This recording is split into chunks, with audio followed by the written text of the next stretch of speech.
The Russians have said that since the daughter, Julia Skripal, is a Russian citizen visiting her father on holiday in England, they should have normal consular access to her. That's been refused. The British have behaved in a very aggressive and finger-pointing way since the beginning of this incident, so much so that I personally have to ask, did they have more motive and more means to carry out this dreadful crime than the Russian government?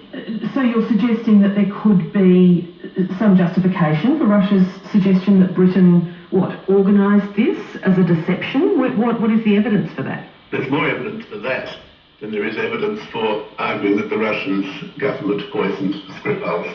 All we have as evidence for the lab proposition is the assertion by Theresa May, repeated with increasing degrees of certainty by ministers like Boris Johnson. The chemical weapons laboratory at Porton Down, just a few miles down the road from Salisbury, where the Skripals were allegedly poisoned, has said we believe it was a nerve agent of a type manufactured in Soviet Russia.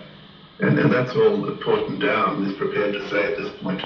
And they're emphasising it will take weeks of investigation before they can say anything more conclusive. I guess the proposition is that Vladimir Putin is no friend of democracy. Why should we believe him? Is there any merit in that view, that Britain as a democracy, a fellow Western nation to Australia, if you like, and the US, is more trustworthy in this? That's the presumption of regularity, and always in a contested situation, a country with Australia's history and affiliations and values naturally tends to give the presumption of regularity to our friends and allies and not to our opponent.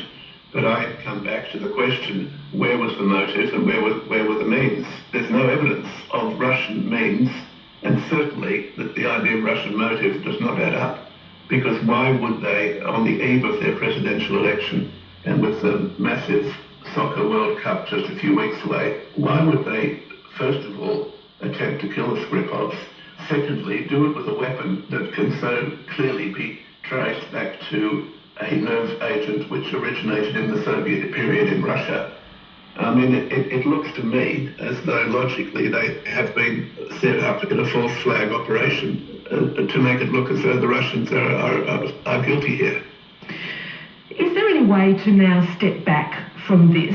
Because 20 or more nations lining up to expel Russian diplomats is a serious break with ongoing diplomacy between Russia and those states, isn't it? It's very hard to see any stepping back from this now. There may be a sort of a licking of wounds over a long period, 2 or 3 years, but it's a major setback in relations. And once again, on the question of motive,